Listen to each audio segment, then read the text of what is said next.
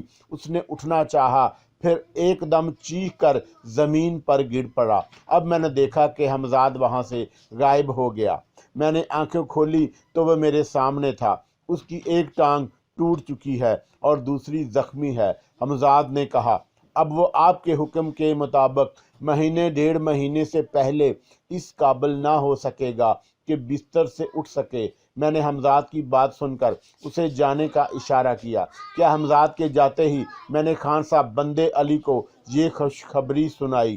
انہوں نے فرط عقیدت سے جھک کر میرے ہاتھوں کو بوسہ دیا۔ انہیں میری بات پر کامل یقین تھا۔ دوسرے دن صبح ہی صبح خان صاحب بندے علی نے مجھے بتایا کہ ہردیال شرما کی ٹانگ ٹوٹنے کی تصدیق ہو چکی ہے۔ اعلیٰ حکام نے اسے 2 ماہ کی چھٹی دے دی ہے اور اس کے تمام اختیارات فوری طور پر خان صاحب بندے علی کو منتقل کر دیے گئے ہیں۔ میں یہ جان کر بہت خوش ہوا۔ کم از کم ایک مصیبت سے تو نجات ملی۔ اس کے بعد میں عبدالجبار کی خبر لینے اس کی کوٹھڑی کی طرف روانہ ہو گیا۔ میں نے کوٹھڑی میں داخل ہوتے ہی دیکھا کہ حمزاد موجود ہے اور وہ ابھی ابھی جبار کے لیے ناشتہ لے کر آیا ہے۔ عبدالجبار کی آنکھیں رات بھر جاگنے کی وجہ سے سرخ ہو رہی تھی۔ کہو رات کیسی گزری؟ میں نے عبدالجبار سے سوال کیا۔ آپ کی ہدایت کے مطابق میں نے عمل دہرایا، مگر اس دوران مجھے کوئی قابل ذکر واقعہ پیش نہیں آیا۔ عبدالجبار نے کہا، ابھی ابتدا ہے، عمل کا یہ پہلا دن ہے۔ رفتہ رفتہ تم عجیب و غریب اور ناقابل یقین حالات سے دوچار ہو جاؤ گے، مگر میری نصیحت ہمیشہ یاد رکھنا کہ عمل کے دوران چاہے تم کیسی ہی آواز سنو یا تمہیں چاہے جتنے بھیانک اور خوفناک منظر نظر آئیں، تم عمل ترک نہیں کرو گے۔ تمہیں نہایت مستقل مزاجی اور صبر کے ساتھ اپنا عمل جاری رکھنا ہوگا۔ میں نے اپنے تجربات کی روشنی میں اسے بتایا اور وہ پوری توجہ اور انمہاکے سے میری باتیں سنتا رہا۔ اسی طرح 7 دن گزر گئے، لیکن 8ویں دن صبح مجھے عبدالجبار کچھ گھبرایا سا اور پریشان دکھائی دیا۔ میں نے اس سے وجہ دریافت کی تو اس نے بتایا کہ اس نے اپنی ماں کو روتے بلکتے دیکھا ہے۔ اس نے دیکھا کہ کوئی شخص اس کی ماں کا گلا گھونٹ رہا ہے اور وہ مدد کے لیے اسے پکار رہی ہے۔ جبار نے کہا کہ وہ اپنی ماں کی چیخ سن کر عمل چھوڑ کر اٹھنے ہی والا تھا کہ کسی پرسرار وجود نے اس کے دونوں شانوں پر ہاتھ رکھ کر زبردستی بیٹھے رہنے پر مجبور کر دیا۔ پھر اس نے میری سرگوشی سنی جو اسے کہہ رہی تھی کہ یہ سب کچھ فریب نظر ہے۔ جبار سے یہ سن کر میں فوراً سمجھ گیا کہ اسے زبردستی بیٹھے رہنے پر مجبور کرنے والا حمزاد ہے اور اس نے اسے ہوشیار کر دیا تھا، ورنہ اس کا عمل ختم ہو جاتا اور پھر نئے سرے سے عمل شروع کرنا پڑتا۔ ظاہر ہے میری اور حمزاد کی آواز قطعی ایک تھی، چنانچہ جبار یہی سمجھا کہ وہ میں ہوں جو اسے تنبیہ کر رہا ہوں۔ پھر وہ محتاط ہو گیا۔ کچھ دیر بعد وہ تمام منظر اس کی آنکھوں سے اوجھل ہو گیا، اس لیے وہ عمل پڑھنے میں مصروف ہو گیا تھا۔ میں اس کی اس پریشانی کم کرنے کے لیے اور آئندہ مزید محتاط رہنے کی غرض سے اپنے اوپر گزرے ہوئے تمام واقعات سے آگاہ کیا کہ کہیں وہ ہمت نہ ہار بیٹھے اور بنایا کھیل بگڑ نہ جائے۔ وہ میری تجربات اور واقعات سن کر بہت ششدر ہوا۔ میں نے پوری جزئیات اور تفصیل کے ساتھ تمام باتیں اس لیے سنائی تھیں کہ اگر اس طرح کے واقعات اسے پیش آئیں جیسے مجھے پیش آ چکے تھے تو وہ نہ گھبرائے اور اپنا عمل جاری رکھے۔ دن بھر سونا اور رات بھر عمل کرنا اس کا معمول بن چکا تھا۔ وہ اس تمام عرصے میں سوائے میرے کسی اور سے نہیں ملا تھا۔ خان صاحب اکثر مجھ سے اس کے بارے میں دریافت کرتے رہتے کہ آیا وہ بخیریت اور اچھی طرح ہے یا نہیں، اسے کسی قسم کی تکلیف تو نہیں ہے۔ خان صاحب حیران ضرور تھے کہ وہ جب سے آیا ہے بہت ہی کم اپنی کوٹھری سے نکلتے دیکھا ہے، سوائے کبھی کبھار بیت الخلا جانے کے علاوہ اور کسی وقت اسے کسی نے نہیں دیکھا۔ وہ جبار سے بھی کافی حد تک متاثر تھے، کیونکہ میں نے انہیں بتایا تھا کہ وہ رات بھر یاد الہی میں مصروف رہتا ہے اور دن بھر سوتا ہے۔ ایسی صفات کا کوئی آدمی اس کی نظروں سے آج تک نہیں گزرا تھا۔ اب جبار کا عمل ختم ہونے میں صرف 3 دن اور باقی رہ گئے تھے۔ اس عرصے میں واقعی وہ عجیب و غریب حالات سے دوچار ہوا تھا۔ اگر حمزاد اس کی مدد نہ کر رہا ہوتا تو نہ جانے اب تک کتنی بار عمل ترک کر چکا ہوتا اور شاید کبھی اپنے حمزاد کو قابو نہ کر پاتا۔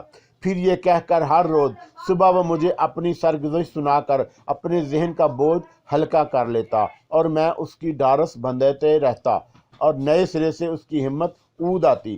اب کسی قدر رہ وہ اپنے حمزاد کو دیکھنے کا اہل ہوتا جا رہا تھا۔ اس کا حمزاد اب آہستہ آہستہ واضح ہونا شروع ہو گیا تھا، جیسے پہلی مرتبہ دیکھ کر وہ کچھ خوف زدہ بھی ہوا تھا، جس کا اظہار اس نے مجھ سے بھی کیا تھا، مگر کچھ دیر مجھ سے گفتگو کرنے کے بعد اس کا دل کا خوف ختم ہو گیا۔ لیکن عمل مکمل ہونے سے 1 دن پہلے ایسا ہولناک واقعہ ظہور میں آیا کہ میں بھی ایک دم گھبرا گیا، اس لیے کہ حمزاد کو قابو میں کرنے کے دوران میرے ساتھ ایسا واقعہ پیش نہیں آیا تھا۔ ہوا یہ کہ جب صبح میں عبدالجبار کی کوٹھری میں داخل ہوا تو میں نے اسے فرش پر پڑے ہوئے پایا۔ کوٹھری کے فرش پر چاروں طرف گاڑھا گاڑھا خون پھیلا ہوا تھا اور عبدالجبار کے منہ اور ناک اور کان سے اب تک خون جاری تھا۔ میں نے جلدی سے گھبرا کر اس کی نبض پر ہاتھ رکھا۔ اس کی نبض بھی بہت آہستہ چل رہی تھی اور حمزاد غائب تھا۔ میرے خیال میں یہ ناممکن تھا کہ حمزاد اس واقعے سے بے خبر رہا ہو۔ پھر اس کی غیر حاضری کی وجہ میں سوچنے لگا۔ لمحہ لمحہ جبار کا رنگ پیلا پڑتا جا رہا تھا اور کچھ کرنے کا وقت تھا، دیکھتے رہنے کا نہیں۔ میں نے احتیاط حمزاد کو طلب نہیں کیا کہ نامعلوم وہ کس اہم مہم پر ہو، لیکن آنکھیں بند کر کے اپنے تصور کی قوت کو بروئے کار لایا تاکہ معلوم کر سکوں کہ حمزاد اس وقت کہاں ہے۔ حمزاد فوراً میری آنکھوں کے سامنے آ گیا۔ میں آنکھیں بند کیے اس کی حرکات و سکنات دیکھتا رہا۔ وہ اس وقت ایک عطار کی دکان میں داخل ہو رہا تھا جس کے باہر تالا پڑا ہوا تھا، مگر میں نے دیکھا کہ حمزاد بغیر تالا کھولے دکان کے کواڑوں میں تخلیل ہو گیا۔ پھر وہ مجھے دکان کے اندر نظر آیا۔ یہ تم وہاں کیا کر رہے ہو؟ یہاں عبدالجبار کی حالت سخت خراب ہے، میرے علم میں ہے، اور اس لیے میں یہاں نظر آ رہا ہوں۔ مجھے معلوم ہے کہ آپ مجھے دیکھ رہے ہیں، مگر میں وقت کم ہونے کی وجہ سے آپ سے گفتگو نہیں کرنا چاہتا۔ مجھے ایک خاص دوا کی تلاش ہے، اسے لے کر ابھی چند لمحوں میں آتا ہوں، پھر آپ سے تفصیل سے بات ہوگی۔ بہتر یہی ہے کہ آپ میری واپسی کا انتظار کریں اور مجھے اپنا کام کرنے دیں۔ جبار کی زندگی ہم دونوں کے لیے اب بہت اہم ہو گئی ہے، اسے ہر حال میں زندہ رہنا ہوگا۔ میں نے محسوس کیا کہ حمزاد کی آواز میں ایک خاص قسم کا عزم تھا۔ میں نے نزاکت وقت کو مد نظر رکھتے ہوئے فوراً آنکھیں کھول دیں۔ جبار کے منہ اور ناک سے اب تک خون جاری تھا۔ میں اس کی ناک کے پاس ہاتھ لے جا کر یہ دیکھنا چاہتا تھا کہ آیا اس کی سانس اب بھی چل رہی ہے یا نہیں، اس لیے اس کے سینے کا زیر و بم ہونے کے نہ ہونے کے برابر تھا۔ مجھے محسوس ہوا کہ اب وہ بے مشکل بہت آہستہ آہستہ سانس لے رہا تھا۔ میرے خیال سے اگر کچھ نہ کیا جاتا تو وہ اب چند منٹوں کا مہمان تھا۔ اسی وقت حمزاد کوٹھری میں داخل ہو گیا اور اس نے جلدی سے کوئی مشروب جبار کے ہونٹوں پر ٹپکایا، پھر اس نے کوئی جڑی بوٹی سی اس کے ناک کے قریب کر دی۔ تقریباً یہی عمل وہ بار بار دہراتا رہا۔ میں نے دیکھا کہ حیرت انگیز طور پر خون کا بہاؤ کم ہوتے ہوتے بالکل بند ہو گیا۔ اس کام میں کم از کم 5 منٹ ضرور لگے تھے۔ پھر اس نے جبار کے چہرے کو ایک کپڑے سے صاف کیا اور اس کے جسم کو زمین سے اٹھا کر اپنے ہاتھوں پر اٹھایا۔ جبار کے کپڑے خون میں لت پت تھے۔ پھر حمزاد کو کچھ خیال آیا اور اس نے دوبارہ اس کے جسم کو زمین پر ڈال کر چارپائی بچھا بستر پیٹ کی ایک طرف رکھ دیا اور جبار کو اٹھا کر اس پر ڈال دیا۔ پھر وہ مجھ سے مخاطب ہوا، شکر ہے یہ بچ گیا، ورنہ ہماری ساری محنت رائے گاں ہو جاتی۔ کیا اب یہ خطرے سے باہر نکل گیا ہے؟ میں نے پوچھا، ہاں، کسی حد تک، اگر اس پر دوبارہ حملہ نہ کیا گیا، اس لیے کہ اب اس میں دوسرا حملہ سہنے کی گنجائش نہیں ہے، حمزاد نے جواب دیا۔ اس کی بات سن کر میں چونک پڑا۔ حملہ؟ کیسا حملہ؟ میں نے حیرت زدہ ہو کر پوچھا۔ حمزاد میرا سوال سن کر زیر لب مسکرایا اور بولا، کیا میں پارہ کو آپ قطعی بھول گئے؟ میں پارہ تو کیا اس میں کچھ کہتے کہتے رک گیا۔ ایک دم میں پارہ کے ذکر نے مجھے حواس باختہ کر دیا تھا۔ میرے ذہن میں دور تک اس کا خیال ہی نہ تھا۔ جی ہاں، اس حملے کا تعلق میں پارہ سے ہے۔ میں حمزاد کی بات سن کر چونک پڑا۔ میری ذرا سی بے خبری سے فائدہ اٹھا کر وہ اپنا کام کر گئی۔ اگر آج بھی میں بر وقت ہوشیار نہ ہو جاتا تو اس نے عبدالجبار کو ٹھکانے ہی لگا دیا ہوتا۔ میں پارہ ہمارے پورے منصوبے سے واقف ہو چکی ہے اور یہ جان چکی ہے کہ یہ سب اسی سے ٹکر لینے کے لیے کیا جا رہا ہے۔ اب صرف ایک آخری رات باقی ہے۔ جبار کو ابھی کچھ دیر بعد ہوش آ جائے گا۔ میں جانتا ہوں کہ وہ بے انتہا کمزوری کا شکار ہو گیا ہوگا، لیکن اسے آج کی رات بہرحال عمل جاری رکھنا ہے اور وہ عمل جاری رکھے گا۔ حمزاد نے تفصیل کے ساتھ مجھے موجودہ صورتحال سے آگاہ کیا، لیکن اگر اس نے بقول تمہارے جبار پر دوسرا حملہ کر دیا تو میں نے فکر مندی سے پوچھا، اس بات کا انحصار اس پر ہے کہ وہ اپنے حملے میں کامیاب ہوتی ہے یا ناکام۔ پہلا حملہ بے خبری میں کیا گیا تھا، مگر اب صورتحال مختلف ہے۔ اب میں پوری طرح اس کی طرف سے ہوشیار ہوں۔ اگر اس نے اب جبار کو کوئی نقصان پہنچانے کی کوشش کی تو شاید کامیاب نہ ہو سکے۔ حمزاد نے کہا، ٹھیک ہے، ان حالات میں تم جو مناسب سمجھو کرو۔ میں صرف یہ چاہتا ہوں کہ کسی طرح عبدالجبار اپنا عمل مکمل کر لے تاکہ میں پارہ سے ٹکر لی جا سکے۔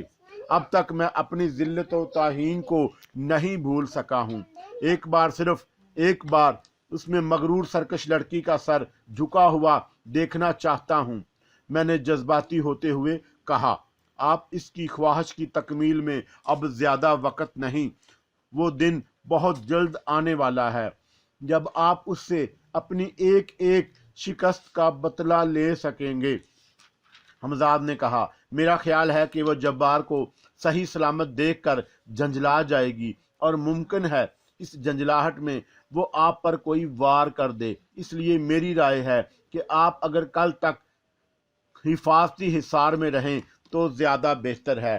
اس کا مطلب تو قید ہے، میں نے احتجاجاً کہا۔ کیا تمہارے خیال میں وہ ایسا کرے گی؟ سب کچھ ممکن ہے۔ جب وہ دیکھے گی کہ جبار میری وجہ سے زندہ بچ گیا ہے اور میں اس کی حفاظت کر رہا ہوں تو وہ ضرور آپ پر حملہ کرے گی، اس لیے آپ کی حفاظت بھی ضروری ہے۔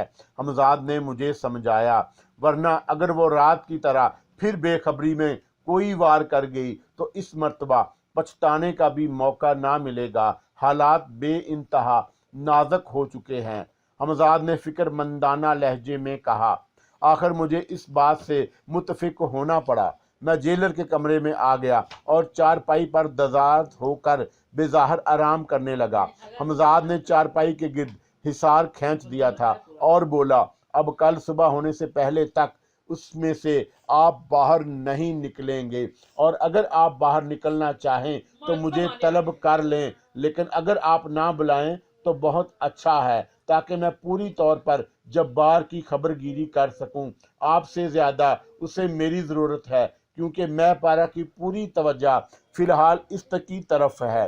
میں پارہ کی نادیدہ اور پرسرار قوتوں کے حملے سے اسے بچائے رکھنا، اسے رات تک مختلف ادویات پلا کر اسے اس اہل بنانا کہ وہ عمل کر سکے، اب یہ ساری میری ذمہ داری ہے۔ تم ایسا ایک حصار عبدالجبار کے گرد کیوں نہیں کھینچ دیتے؟ جب تک وہ عمل کر رہا ہے میں اس کے گرد حصار نہیں کھینچ سکتا، وہاں میری موجودگی ہی ضروری ہے۔ حمزاد یہ کہہ کر رخصت ہو گیا۔ حمزاد کو گئے ہوئے نہ جانے کتنی دیر ہو گئی تھی۔ میں خیالوں میں کھویا ہوا تھا اور آئندہ کے بارے میں منصوبے بنا رہا تھا، اور نہ جانے کب تک میں یوں ہی خیالوں کی دنیا میں کھویا رہتا کہ خان صاحب بندے علی کی چیخ نے مجھے چونکا دیا۔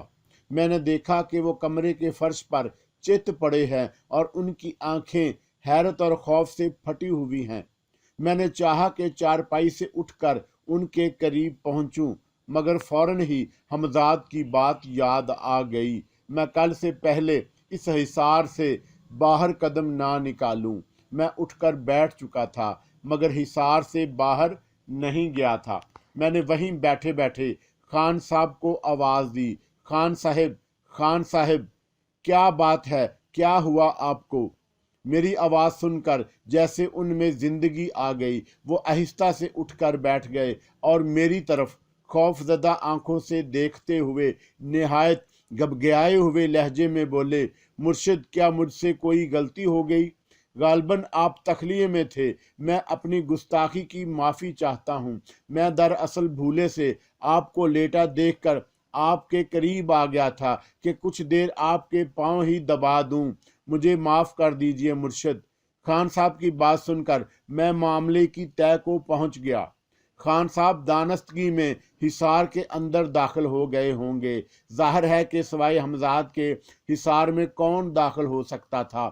خان صاحب کو یقیناً کسی پرسرار نادیدہ قوت نے حصار سے باہر اٹھا کر پھینک دیا ہوگا، غالباً اسی لیے وہ معذرت طلب تھے۔ ہاں، اس وقت تم تخلیے میں تھے اور کل تک تخلیے میں ہی رہیں گے۔ تم اس کمرے میں تو آ جا سکتے ہو، ہم سے بات بھی کر سکتے ہو، مگر ہمارے قریب آنے کی کوشش مت کرنا، ورنہ تم تو جان ہی گئے ہوگے۔ خان صاحب ایک بار پھر معافی مانگنے لگے۔ اس میں تمہاری غلطی نہیں، تم نے کسی بری نیت سے ہمارا قرب نہیں چاہا تھا، ہم نے تمہیں معاف کیا۔ اب اٹھو اور اپنی کرسی پر بیٹھ جاؤ۔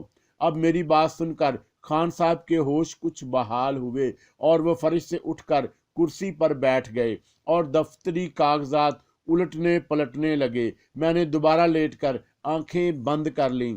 تمام دن میں اسی طرح حصار میں رہا۔ شام کے وقت اچانک میری نظر حمزاد پر پڑی۔ وہ کمرے میں داخل ہو رہا تھا۔ وہ اپنے چہرے سے کچھ گھبرایا ہوا معلوم ہوتا تھا۔ میں اٹھ کر بیٹھ گیا اور اس سے پہلے کہ وہ کچھ کہے میں نے سوال جڑ دیا، کیا جبار کی حالت ٹھیک نہیں ہوئی؟ وہ واقعی ٹھیک ہے، بلکہ اب تو کچھ دیر بعد وہ اس قابل ہو جائے گا کہ عمل شروع کر سکے۔ حمزاد نے کہا، پھر تمہارے چہرے سے فکر مندی کا اظہار کیوں ہو رہا ہے؟ میں نے پوچھا۔ اس کا سبب کچھ اور ہے۔ حمزاد نے ٹھنڈی سانس لی، پھر بولا، میں پارا خلاف توقع ایک اور چال چل گئی۔ جب اس نے دیکھا کہ وہ نہ تو جبار کو کوئی نقصان پہنچا سکتی ہے اور نہ آپ کو، اس نے دوسرا راستہ اختیار کیا۔ حمزاد نے کہا، وہ کیا؟ میں نے بے تابی سے پوچھا۔ آپ کے علم میں ہے کہ ابھی چند سال قبل انگریزوں کے خلاف مغلیہ حکومت کی حمایت میں اور بخت خان کی سرکردگی میں ہندوستان کے باشندوں نے جنگ آزادی لڑی ہے، جسے انگریزوں نے ازر کا نام دیا ہے۔ اس جنگ آزادی میں مسلمان پیش رہے۔ آخری تاجدار بہادر شاہ ظفر کے جلا وطن ہونے کے باوجود بھی مسلمانوں کے دل میں شعلہ آزادی پوری طرح نہیں بجھا۔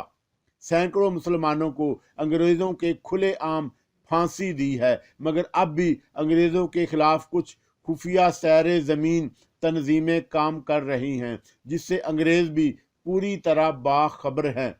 میں انگریزوں کے جاسوسوں سے ایسی ہی ایک تنظیم کے کچھ افراد کو گرفتار کیا ہے۔ انگریزان پر تشدد کر کے تنظیم کے بقیہ افراد کو بھی گرفتار کر کے